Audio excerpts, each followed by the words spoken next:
Bom, boa tarde então, boa tarde a todos, a todas. Quero cumprimentar a direção do Sintrajusc, né? Agradecer pelo convite de estar aqui.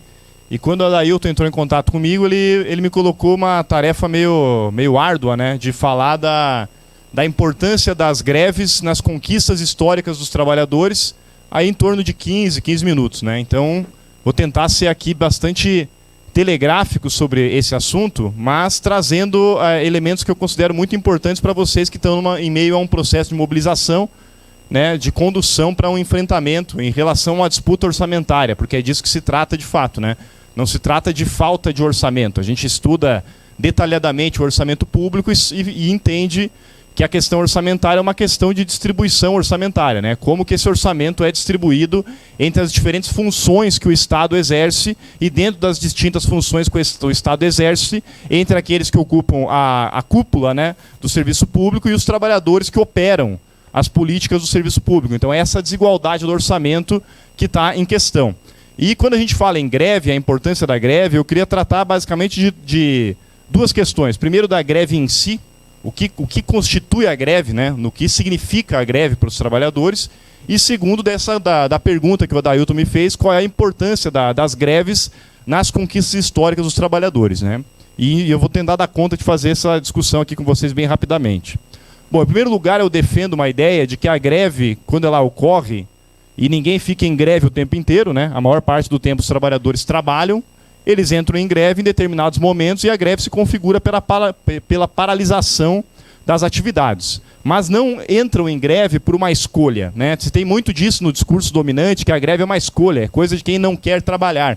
Mas a greve, efetivamente, a greve é uma necessidade. Por que a greve é uma necessidade? Porque os trabalhadores, né, seja no serviço público, seja no setor privado, eles dispõem apenas da sua força de trabalho. É a sua mercadoria para ser valorizada no mercado. Enquanto que os outros, né, a elite ou a cúpula do serviço público tem outros instrumentos de valorização.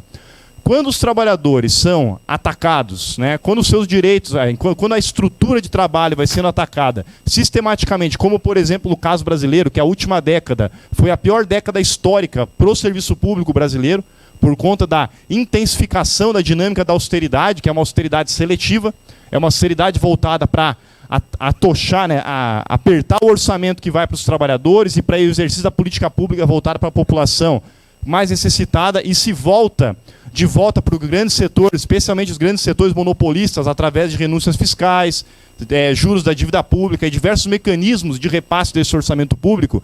Quando a gente atravessa 10 anos, onde as condições de trabalho e as condições salariais vêm sendo sistematicamente degradadas no serviço público, seja ele federal, estadual ou municipal, a greve retoma como uma necessidade do que, dentro da própria ordem vigente, valorizar novamente o valor da sua força de trabalho.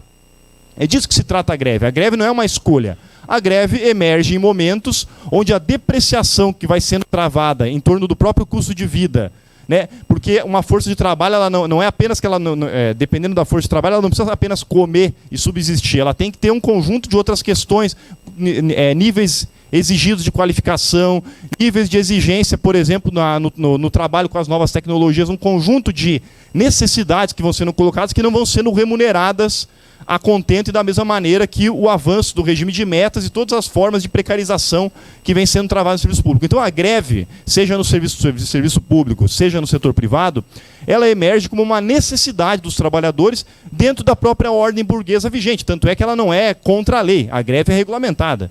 Né? Por quê? Porque ela é um instrumento legítimo e, aliás, às vezes o único instrumento de combater em defesa das suas condições de vida perdidas. Quando a gente fala de greves para repor poder de compra, greves para repor condições mínimas de trabalho, né, comparativamente a gerações anteriores do serviço público, que até se aposentavam melhor, né? Hoje em dia quem entrou a partir de 2002, 2003, por exemplo, não tem direito à integralidade e paridade na sua aposentadoria.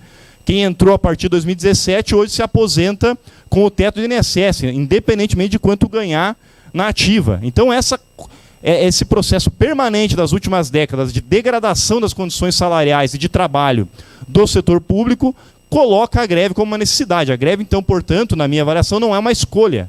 Não é uma decisão que eu tomo como se estivesse no supermercado, entre comprar leite ou comprar chá. né, a greve se coloca como uma necessidade em determinados momentos, em determinadas conjunturas. Então esse é um primeiro aspecto importante, e no serviço público com uma especificidade que são greves, né, combates em defesa de um orçamento público voltado para a valorização desses trabalhadores que ocupam, via de regra, o atendimento à população mais imediata. Então também são greves que, além da valorização imediata da mercadoria força de trabalho, do trabalhador que está ali exercendo o trabalho, também, em grande medida, são greves em defesa da própria garantia de acesso ao serviço público para amplas massas da população que deixam de ter seu acesso garantido, e primeiro pelas reformas trabalhista, previdenciária, sociais que têm sendo travadas, mas também por dentro pela destruição da própria capacidade do setor público, né, nessa destruição das condições de trabalho, de efetivar o direito. Então, portanto, quando se fala em greve do serviço público, se coloca dois elementos fundamentais. Primeiro, a garantia da própria subsistência dos trabalhadores junto a um patamar efetivo da técnica e da tecnologia, né, porque é muito diferente o número de funções que um trabalhador exerce hoje do que exercia há 20 anos atrás, por conta inclusive do avanço tecnológico, né, e não há valor, e esses ganhos de produtividade, obviamente, não são repassados para os trabalhadores, e a greve é um momento de garantir a condição de vida perdida e equalizar um patamar de produtividade superior, porque é isso que os servidores públicos vivenciaram. Os últimos 10 anos foram 10 anos de avanço gigantesco da tecnologia no interior, especialmente do setor de serviços, né? A gente vê aí, fazendo uma videoconferência aqui, né, estadualmente, mas o ganho de produtividade que isso gera, de maneira nenhuma foi repassado para o servidor público que opera diariamente a relação com a técnica e com o serviço público. Então a greve cumpre esse primeiro lugar, né? Ela é uma necessidade para repor as condições perdidas, adequar a remuneração e as condições de trabalho ao novo patamar da tecnologia da produtividade e, por fim, no caso do serviço público, a garantia do serviço público voltado para a massa da população que deixa de acessar o serviço muito também pelo esvaziamento da capacidade operacional do serviço público.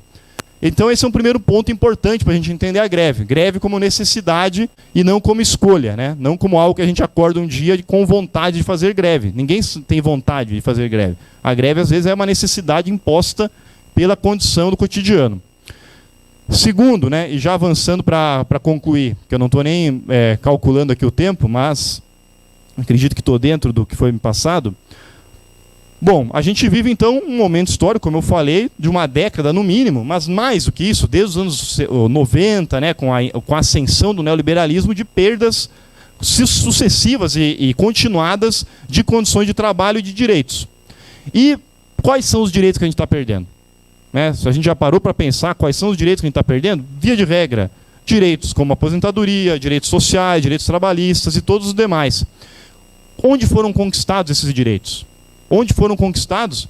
Justamente em períodos históricos de avanço significativo e geral, e não é apenas uma categoria isolada, mas uma massa de trabalhadores avançando em grandes ciclos grevistas no Brasil. A gente às vezes perde de dimensão como que foram conquistados os direitos. Parece que foram todos uma canetada do presidente de ocasião, do governador de ocasião, mas não, foram todos produto de um processo de ascensão das lutas dos trabalhadores, em grande medida, né, cristalizadas na ascensão das greves. Eu vou pegar aqui os 3 grandes períodos de consolidação de direitos trabalhistas, sociais e previdenciários no Brasil. Primeiro grande período histórico de consolidação desses direitos. Início da década de 30, né? Todo mundo conhece, Getúlio Vargas e tudo mais. Por da onde vem esse processo? De um grande processo de ascensão de greves que foram de 1917 até 1934. Um conjunto enorme de greves que foram consolidando, por isso que se chama CLT, Consolidação das Leis Trabalhistas, que eram leis que já estavam sendo garantidas, todas elas, como fruto de greve. Por exemplo, a primeira lei previdenciária brasileira, Lei Eloy Chaves, de 1923, fruto de uma greve de trabalhadores ferroviários do Rio de Janeiro. Portanto, naquele processo histórico de 17 a 34, um avanço da classe trabalhadora, num conjunto de greves que ia ascendendo, uma massa de trabalhadores que passava a ser urbano, né, o Brasil em processo franco de industrialização, e inclusive a garantia da profissionalização do serviço público, que até então não estava nem em questão, né, como também uma conquista histórica daquele ciclo de greves anterior. Obviamente, um ciclo interrompido, vem Estado Novo, né, mas mesmo quando interrompido, os trabalhadores violentamente reprimidos, é necessário fazer aquilo que é a execução testamentária. As pautas dos trabalhadores passam a ser testamentadas, né, colocadas em testamento pela elite dominante. Mas um avanço histórico dos direitos trabalhistas, sociais e previdenciários no Brasil. A gente teve, a partir dali, né, um conjunto de direitos que foram depois sendo desenvolvidos. Outro ciclo importante de consolidação de direitos no Brasil, 1945 até 1968, né, onde, de novo, os trabalhadores fizeram grandes ciclos de lutas, né, até teve as grandes lutas pelas reformas de base e tudo mais, em meio a um processo de avanço grevista, onde se consolidou 100% de reajuste no salário mínimo, direito a férias de 30 dias, mais um passo na profissionalização do serviço público, nacionalização do serviço público, que até então era muito localizado, né, também fruto de conquistas históricas dos trabalhadores. Novamente, reprimido com a ditadura a partir de 64, mas que não teve como voltar atrás no sentido de consolidar um conjunto de direitos que foram sendo levados à frente. Terceiro ciclo importante também de consolidação de direitos, que é o nosso ciclo agora que a gente está perdendo, né, que é justamente as grandes greves de 74 até 89. Grandes greves que consolidaram, inclusive, a organização sindical atual do serviço público, que até então a ditadura não permitia a sua organização enquanto sindicato. Foram as greves do serviço público que garantiram a organização enquanto sindicato. E, a partir daí, a consolidação de todas as vitórias dos trabalhadores na Constituição de 88. Né, com a universalização do direito previdenciário, um conjunto de avanços no direito trabalhista e, por fim, né, concurso público e todas as formas de profissionalização efetiva do serviço público, onde permite com que um trabalhador hoje com estabilidade possa dizer não ou até fazer greve, né, em meio ao enfrentamento em defesa das suas necessidades. Então, esses três ciclos grevistas da nossa história, que obviamente não são apenas grevistas, né, também tem um avanço da luta política, um conjunto de outras manifestações da luta das camadas populares do país, consolidam direitos. E esses são os direitos que, a partir dos anos 90, todos eles passam a ser retirados. Portanto, não eu acho que já deu uns 15 minutos, né? Bom, mas eu já concluí o que eu queria falar, né? Eu encerro por aqui afirmando exatamente isso, que foi no momento de ascensão da luta dos trabalhadores organizada, com a greve como instrumento fundamental de defesa da sua, como uma necessidade de defesa das suas condições de trabalho, que a classe trabalhadora avançou, consolidou direitos que no ciclo que a gente tem aí desde os anos 90 até o período recente, com menor agitação trabalhista, foram sendo significativamente perdidos e que nos colocam de novo na condição de, em meio a um orçamento que, ao contrário do que se diz, que é um orçamento limitado, etc., é um orçamento que cresce significativamente através do crescimento do PIB, através do crescimento, inclusive, da base, né, tributária em cima do consumo das famílias brasileiras, cresce, porém continua sendo dividido de maneira que a elite recebe uma fatia enorme do bolo orçamentário e os servidores públicos que operam a política pública e atendem de fato a população cada vez mais alijados da participação nesse orçamento. Portanto, uma greve também tem a função, né, de garantir o avanço de um orçamento voltado para repor as necessidades perdidas e para garantir o serviço público para todos, consolidando assim, né, um avanço civilizatório, inclusive, porque se a gente perde previdência, perde direito trabalhista, perde direitos sociais, o que a gente tem é a barbárie cotidiana que a gente está vivendo nas grandes cidades, né, que você vai no centro aqui de Florianópolis e não consegue nem andar diante da pobreza endêmica que a gente está tendo, né, ou do adoecimento psicológico, que é uma outra epidemia hoje que se tem, diante de graus de produtividade absurdo que estão sendo alcançados pela tecnologia, que não são remunerados e que, ao contrário de garantir redução de jornada de trabalho, que era o que de fato o aumento da técnica, da produtividade poderia garantir, a gente está no momento contrário, de expansão da jornada de trabalho. Portanto, não é por acaso que os trabalhadores estão adoecendo física, mentalmente, né, e salarialmente. É isso. Obrigado.